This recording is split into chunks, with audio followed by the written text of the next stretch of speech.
Lady Gabriella said Thomas Kingston's death was likely provoked by an adverse reaction to the medication he had begun, though a coroner ruled the financier took his own life. I will explain everything. Never miss this video. Hello viewers, welcome to our new video. Before going to the main topic, I would like to say like this video and please subscribe to the channel. Lady Gabriella breaks silence on husband Thomas Kingston's tragic death at 45. Prince and Princess Michael of Kent's daughter Lady Gabriella Kingston yesterday spoke out for the first time since her husband Thomas Kingston took his own life. Lady Kingston, 43, warned about the effects of drugs used to treat mental health problems as a coroner ruled Thomas stopped taking his medication in the days leading to his death. The coroner said Mr. Kingston, 45, then used a shotgun to end his life and was discovered dead at his parents' house in Gloucestershire.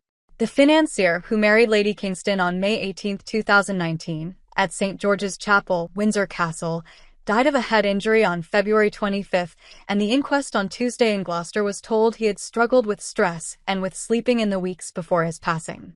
He had initially been given sertraline, a drug used to treat depression, and zopiclone, a sleeping tablet, by a GP at the Royal Mews Surgery, a practice at Buckingham Palace used by royal household staff. Mr. Kingston returned to the surgery saying they were not making him feel better, and his doctor moved him from sertraline to citalopram, a similar drug. But Lady Kingston, a freelance writer, told the hearing she believed his death was likely provoked by an adverse reaction to the medication he had begun and subsequently stopped. She said, "The lack of any evidence of inclination, it seems highly likely to me that he had an adverse reaction to the pills that led him to take his life. I believe anyone taking pills such as these need to be made more aware of the side effects to prevent any future deaths. If this could happen to Tom, this could happen to anyone." Toxicology tests had showed caffeine and small amounts of zopiclone was in Mr. Kingston's system when he died. Katie Scarrett, senior coroner for Gloucestershire, recorded a narrative conclusion of suicide. In her statement, read out by Ms. Scarrett on Lady Kingston's behalf, the grief-stricken widow added, "Work was certainly a challenge for him over the years, but I highly doubt it would have led him to take his own life, and it seemed much improved. If anything had been troubling him, I'm positive that he would have shared that he was struggling severely. The fact that he took his life at the home of his beloved parents suggests the decision was the result of a sudden impulse." In his final weeks, Lady Gabriella said her husband had seemed normal, apart from early in the day after previously taking zopiclone, which she said made him seem almost hungover. In her statement, the royal described their marriage as deeply loving and trusting, and said he had never expressed any suicidal thoughts to her or others. She added that he had been deeply affected by the suicide of a friend and the devastating impact it had on other people's loved ones. The coroner said she intended to draft a prevention of future deaths report, which would be sent to medical bodies. Mr. Kingston's father, William Martin Kingston, broke down in tears as he described finding his son in the locked bathroom of a detached annex, having used a crowbar to break down the door.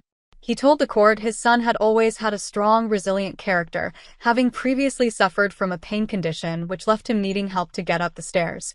He told the coroner that leading up to his son's death there did not appear to have been any searches for suicide, and no will or note was left, describing the method as very ragged, which was simply out of character. Dr. David Healy, a psychiatric medical expert who gave evidence to the hearing, said zopiclone could also cause anxiety, while sertraline and citalopram were both selective serotonin reuptake inhibitors, SSRIs, and essentially the same. Dr. Healy said Mr. Kingston's complaints that sertraline was continuing to make him anxious was a sign SSRIs did not suit him, and he should not have been prescribed the same thing again. He said the guidelines and labels for SSRIs were not clear enough about going on the drugs in the first place, or what the effect could be when moving from one to another. "We need a much more explicit statement saying that these drugs can cause people to commit suicide who wouldn't have otherwise," he said. Addressing the coroner, Martin Porter, counsel for the family, said, "The family don't blame his GP, Dr. Naunton Morgan. She was acting as good doctors do. But the question is whether there is sufficient advice to doctors on SSRIs. No more today. What are you thinking about this video today? Let us know in the comments and stay tuned by subscribing to our channel to get more updates like this. Thank you.